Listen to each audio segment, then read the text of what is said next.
have a guest with me today who has just a fascinating background, and he's involved, well, he's involved in so many projects, but he's involved in one that is near and dear to our heart, and especially me as a woman cop.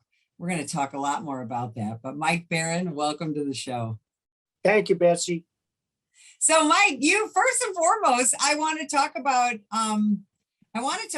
The Punisher. For you folks who love comics and love superheroes, we all know who The Punisher is. Talk about your involvement with that. Well, I broke into comics in 1981 with our groundbreaking science fiction superhero Nexus. And because of that, I got work with the majors. The editor of Punisher at the time was Carl Potts. And Carl phoned me and said, Mike, I'd like you to write The Punisher, starting with issue #1. And he said he chose me on the basis of my other character, the Badger, which I also created back in the 80s, and that's still going strong too. I wrote The Punisher for 5 years, and I approached it as a straight crime comic. And for the first 3 years, there were no superheroes, science fiction, time travel, or monsters. And I was ripping stories out of the headlines, as most writers do.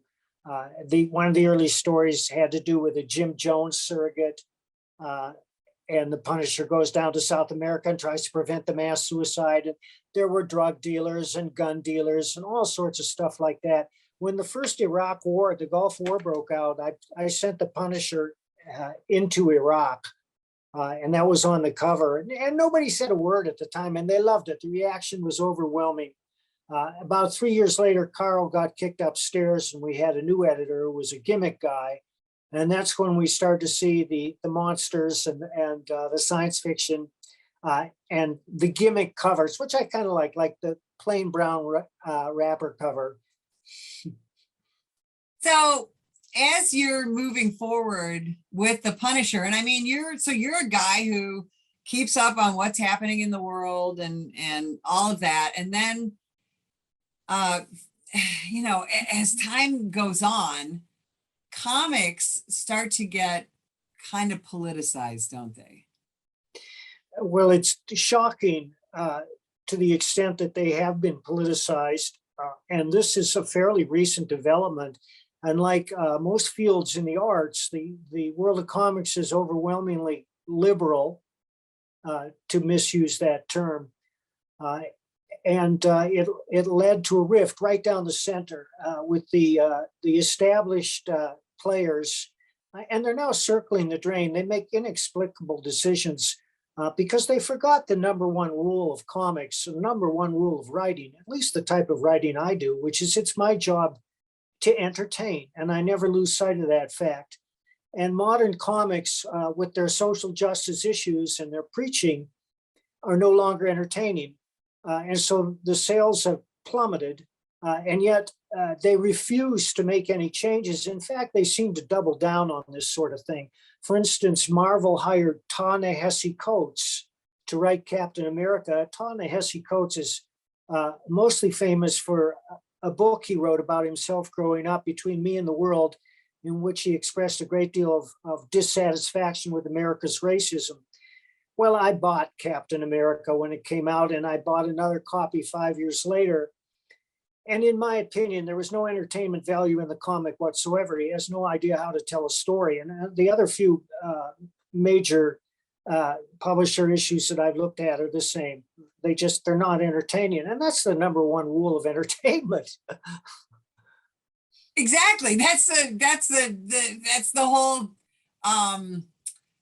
theory behind, shut up and dribble, shut up and sing, just entertain me. And I think that's one of the frustrations that people have now is, like I haven't watched the NFL in 5 years because I just want to watch football. I don't want to see kneeling. I don't want to talk about racism. I don't want to see the flag disrespected.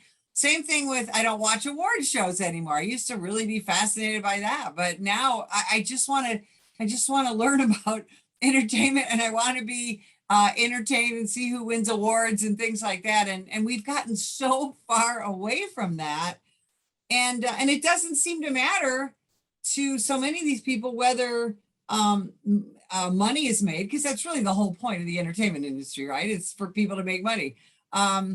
It seems that the capitalism has become evil in the arts, and I don't, is that sustainable, Mike? Well, no, there's a lot of anti-capitalist sentiment in the arts and among my friends on the left. But capitalism is what happens when you leave people alone. And prior to capitalism, the way people acquired wealth was through looting, plunder, and murder. I had a great teacher once, his name was Jerry McNeely, and he said, you make them laugh a little bit, you make them cry a little bit, you scare the hell out of them, and that's entertainment. And I've never forgotten that either. Well, now that's what makes you an amazing writer. So here speaking of looting and plundering, you have a new project that supporters of the Thin Blue Line of law enforcement, and also supporters of freedom and free speech, are going to be really interested in. Let's talk about that. Thin Blue Line. I always say I don't choose my stories choose me. And watching the riots of 2020 and watching newsreaders stand in front of cities in flames, in rubble, and saying, these are mostly peaceful protests, it caused a great disconnect in my brain, in the brain of most people who can think rationally. And I thought it was the stuff of drama. It was the great stuff of drama. And I decided to write a story about it, about two police officers trying to survive a night of riots in a large Midwestern city. And it's based on any number of cities you can name. It's based on Chicago and Portland and Minneapolis, but it's its own city. And as I said, I ripped my stories from the headlines, and I did here too. And I don't finger anyone by name, but there are groups in there that you'll recognize. Oh, absolutely. In fact, let's show you just a piece of what this looks like. In the middle of a long, hot summer, a police shooting ignites a city. Activists, opportunists, and provocateurs descend to riot, loot, burn, and kill. Thin Blue Line follows Officer Valeria Baca and her partner as their detail guarding the mayor turns into a battle for survival. Ride along on this harrowing tale of two brave law enforcement officers fighting for their community and their own survival in a world gone mad. Eisner winner Mike Barron has created a moving and entertaining story ripped straight from today's headlines. Now we're asking you to join the effort to distribute it independently and help support the men and women of law enforcement. Get your copy of the only graphic novel to offer an unflinching look at the men and women of law enforcement during a time when we need them the most. Not all heroes wear capes. Thin Blue Line by Mike Barron on Indiegogo. So Mike, that was just amazing. And of course, I resonate, because I'm a police officer, also because I'm a Midwest girl. Me too. And yeah, and your characters there. Talk about your characters. First, let's look at the female police officer, who's the main character. And she's got a male partner. She's a mom. Talk about her, because she's just amazing. Valeria Baca is her name, and she was inspired to be a police officer by her great-great-grandfather, Elfego Baca, who was a real character. He was a sheriff in the Southwest. In fact, Disney had a series about him for many years. Why did I choose her? I don't know. As I say, sometimes my characters choose me. But I started with her in her private life, so we don't plunge right into the drama. We see her testing for her purple belt in jiu-jitsu. And one of her fellow officers is part of the club who's judging her. And from there, she goes home and we meet her daughter. And then her partner, Bob Mack, picks her up. They've been assigned to protect the mayor because riots are sweeping the city. And the reason there are riots is because there was a report of a police shooting. That's all we know. There are no details whatsoever. We don't know the officer involved or the circumstances or the victim who was shot. We know nothing about that. And neither do the crowds that descend on the city. It's just a good excuse for them to demonstrate, riot, and pillage. And as we all know, as we've all seen, all those people out there running into stores and running out with their arms full of goods, they're not making a political statement. No, what they're doing is just being opportunistic criminals. And, as a politician from New York City famously said last year during the 2020 riots, oh, they're just trying to feed their family. They're just looking for bread. No, there's no, Another thing that no one was looting loaves of bread. the other thing that made me do this was politician after politician calling to defund the police. And it just seems so insane to me. It's like saying, stop drinking water. You're either for the rule of law or you're not. That's the bottom line. And that's the message of this book, aside from message number one, which is to entertain. And it just seemed bizarre to me that people who hold elected office would call for defunding the police. And of course, today they all deny they say it. And yet some people have put together video clips of politician after politician calling to defund the police. Every one of these politicians never worries about where their paycheck is coming from. Every one of them enjoys armed security details. Yes, very often private armed security that their campaigns pay for while they're trying to defund the police. And by the way, who are those security details primarily? Off-duty or retired police officers. So it's protection for me, not for thee. That's right. Now, so here you are, because you're just, you're this incredible writer, but when we're talking about a graphic novel, you've got to take the writing and somebody's got to draw these characters that you're envisioning, right? Yes. I've known Joe Arnold for many years. He was part of a little group of comic book people that would meet at my house once a month. And Joe was always drawing. This was years before he joined the police force, but after he was discharged from the Army, I think he was Army Airborne. And Joe had always been training in jiu-jitsu as well. And so I approached Joe to draw this, and he was all for it. And he drew the whole book, which is 56 pages long, faster than many full-time industry pros, while working full-time as a police officer. Now, you saw a little interview with Joe. Joe is a man of few words. It's hard to get him to speak, but he spoke a lot on that interview, and he spoke for himself, and I thought it was great. And one of the things I've always tried to do in my books, the comics, is to portray martial arts in a realistic and dynamic manner. Because when I was growing up reading comics, I would read Karate Kid and Master of Kung Fu, hoping to catch a glimpse of real martial arts, but I never did, because they don't know anything about martial arts, the people who wrote and drew these comics. So I set about on a quest to change that. And every book that I've written, including the Bruce Lee comic I did for Malibu and my own Badger, we show martial arts in a dynamic and entertaining manner as they unfold. And I don't mean just a fist or kick, but things like joint locks and throws and how you have to position yourself to make it work. And I think that's part of the entertainment. Now, I'm so curious, and I think people are too.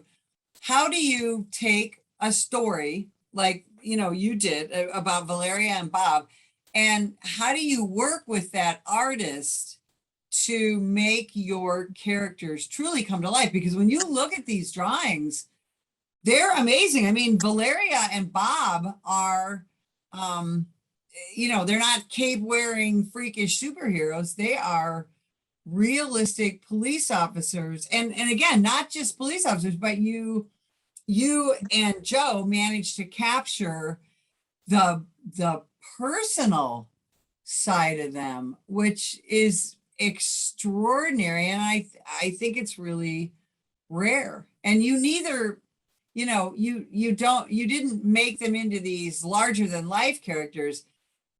You guys made them incredibly realistic. Talk about that process. Well, I write full script, but my scripts are very terse. They're not verbose at all. And I give visual descriptions that are foolproof. I go over a script many times before I let it out of the house. And of course, Joe, being a practitioner himself, knows how to draw those techniques so they look realistic and dynamic. How do you grab a reader's attention? Because the essential question in all fiction is what happens next? And in order for the reader to turn the page, he has to care. Well, how do you make the reader care? Well, one of the main rules is to create a sympathetic character that the reader cares about. And it's the writer's job to imagine the point of view of every character in everything he writes, no matter how distant from his own experience. Should Shakespeare have been allowed to write Othello?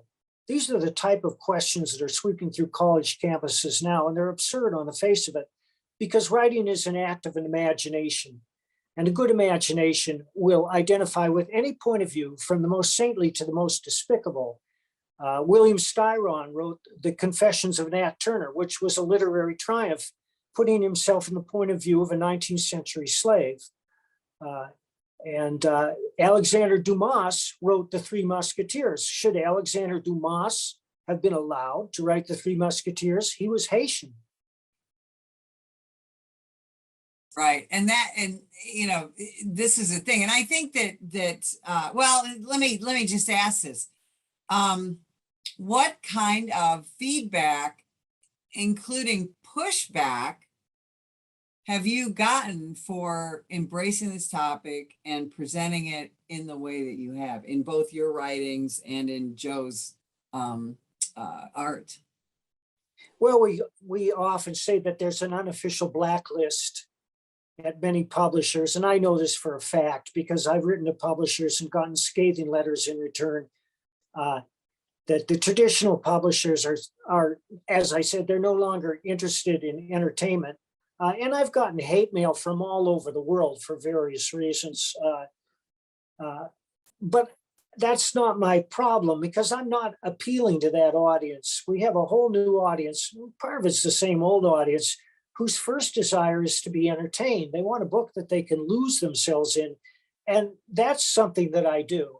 As I said, my number one rule of writing is it's my job to entertain, and I never lose sight of that fact. Number two is show, don't tell, which sounds easy on the face of it, but it's not so easy, as you see when you get into the weeds of writing this stuff, and that applies to straight prose as well as to comics.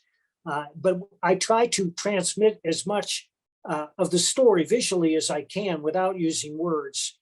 Because it's a visual medium. Man, anybody who's watched Better Call Saul knows what I'm talking about, because they often begin with a wordless segment that's just fascinating. And when you get to the end of that segment, you say, oh, I see, I know exactly what's going on. And the third rule, of course, is to be original. And we're all unique human beings, and anybody who's a good writer is going to necessarily bring their worldview and experience into what they write. Well, and I'll tell you, as I was looking at some of these drawings, they do put the reader right in the middle of those riots, you know. And again, like you said, we had pundits saying, "Oh, these are mostly peaceful," as you know, targets burning down behind them, and police precincts are being set fire to, and things like that. But and I would encourage people we'll talk about where they can find you in a minute, but well, I'll tell you, just looking at it, I was really, you can smell the smoke and you can feel the fear that we know that thousands of police officers felt during those horrible riots. I mean, you really, you and Joe were really able to capture that. And I just find that extraordinary. Well, thank you. You know, so where do you see this project moving forward? Because I think there are so many stories that you could tell while trying to stay out of the politics, right? We're crowdfunding the project, as you know, and that's one reason I'm making the rounds of this thing, because the more successful crowdfunded projects are done with well-known illustrators who often write their own material, and the market for them is overwhelmingly superhero, science fiction, or horror. So we're kind of bucking the trend. But one thing I promise you is that this comic is as entertaining as any comic you've ever written. You won't be able to put it down. And when you're done with it, you're going to turn to somebody next to you and say, you got to read this, because it's that kind of story. I have no platform in there. I'm simply showing the world as I have seen it through my own eyes and through the eyes of these people that I imagine. I'm particularly proud of the mayor I created. I think you'll all recognize him. And the situations in that touched on everything that was going on last summer, including the pandemic and the dilemma of police officers who no longer feel that their department is supporting them and what they're going to do. But I also try to imagine every point of view, and there's some surprising characters in there that are not on the left who may be up to no good. And now, have you gotten any pushback on social media? No, I haven't noticed it. In fact, my Twitter numbers have been rising slowly but steadily ever since we started this campaign. But again, I want to stress that the main purpose of the book is to entertain. And one of the reasons I wrote this, aside from my astonishment that people would call for defunding the police, was that I know a number of police officers, and they're overwhelmingly civic-minded people who join the force because they want to serve. Mike Barron, that is absolutely so well said. What's your Twitter handle? Where can people find you? On Twitter, it's @BloodyRedBaron. I'm on Facebook as Mike Barron. That's my author's page. And I have a page called the Comics and Novels of Mike Barron. I also have a Substack column. It's mikebarron.substack.com. And I have my own webpage, which is kind of lying moribund. We're going to revive it shortly. It's called bloodyredbaron.com. Mike Barron, you are a busy guy, and we so appreciate you spending time with us today.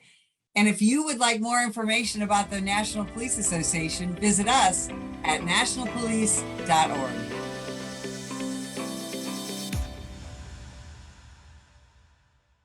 Ma'am, put the gun down! Put the gun down! Last year, law enforcement officers were involved in hundreds of thousands of use of force incidents. A use of force incident is when an officer must use nonverbal tactics to gain control of a dangerous situation. Put the knife on the ground. In many cases, officers have no choice but to use force when a suspect doesn't comply with a lawful order. Use of force is always ugly. No one likes it, especially police officers. Together, we can help de-escalate these dangerous encounters. Help police officers by complying with their lawful orders. Don't attack, attempt to disarm, or flee from an officer. Use of force is an officer's last option. Most incidents can be avoided by not resisting arrest. If you feel you've been wrongfully detained by a police officer, then seek a legal solution after the encounter has been resolved. Let's keep everyone safe. Comply now and complain later.